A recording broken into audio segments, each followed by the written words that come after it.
on a dans la Sira de nombreux événements qui sont de véritables exemples et qui doivent nous amener à réfléchir. Le prophète, sallallahu alayhi wa sallam, et ses compagnons cherchaient ce qui pouvait les amener à converger avec les autres, et non pas ce qui amenait la rupture et le conflit. Par exemple, lorsque les compagnons du prophète alayhi wa sallam sont partis en Abyssinie, quelle sourate ont-ils récité au Négus? Sourate Maryam. Ils ont donc cherché un point de convergence entre ce peuple chrétien et eux qui venaient avec une foi que Aïssa était un grand prophète, que Jésus était un grand prophète, que Marie était une personne extrêmement importante et valorisée dans le Coran. Donc ils ont cherché à réunir les cœurs et non pas à mettre une opposition et à mettre de la haine. Lorsque le prophète salam a reçu la délégation des chrétiens de Najran, il les a laissés prier dans la mosquée. Lorsque le professeur Hamidullah était en France, il cherchait les occasions avec les personnes ayant d'autres religions, comme les chrétiens ou les juifs, pour pouvoir se rapprocher d'eux dans ces moments-là et pour pouvoir leur montrer que les musulmans honoraient Jésus, les musulmans honoraient Moïse, les musulmans honoraient Marie. Donc en fait, à chercher à se rapprocher des autres, à montrer les points communs et les points de convergence, et non pas à chercher la rupture et l'affrontement. Aujourd'hui, beaucoup d'entre nous, on est focalisé sur la situation politique, sur les difficultés sociales, et on a tendance à se replier sur nous-mêmes ou être dans une position victimaire ou dans une position réactionnaire, à voir l'islamophobie partout, à avoir des slogans qui ne sont pas du tout des slogans qui sont issus de notre religion, comme ni pardon, ni paix, comme une revanche permanente, alors que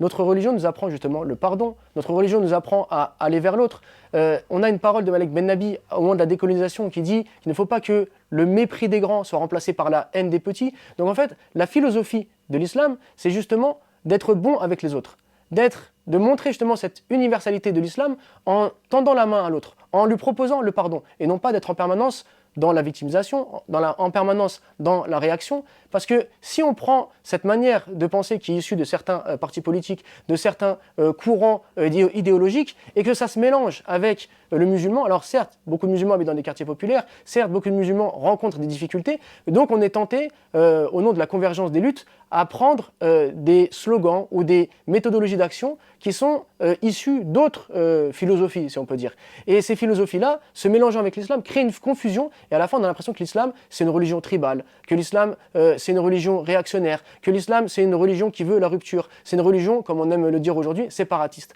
Alors que tout le message de l'islam montre qu'au contraire, c'est une religion universelle, une religion tournée vers l'autre, une religion de bien, une religion qui appelle au bien, qui condamne le mal, une religion qui sait s'adapter à toutes les situations et qui sait être positive et apporter le bien, et non pas une religion juste de conflit, une religion de haine, comme on aimerait le décrire et comme on tombe dans ces travers en acceptant justement ces philosophies qui ne sont pas les nôtres. Pour autant, il ne faut pas penser que ça veut dire qu'on doit tomber dans d'autres travers, à savoir diluer l'islam, que notre religion ne soit plus qu'un sentiment, une religiosité ou un simple folklore. Non, l'islam c'est notre identité, c'est ce qui fait qu'on est ce qu'on est, c'est ce qui nous rend heureux, ce qui nous anime au quotidien, c'est la raison pour laquelle on vit. Mais justement, il faut avoir une conception de l'islam qui soit positive, une conception de l'islam qui nous permette d'être acteurs, qui nous permette d'être intégrés tout en restant intègres, tout en restant nous-mêmes. Et c'est ça l'essentiel.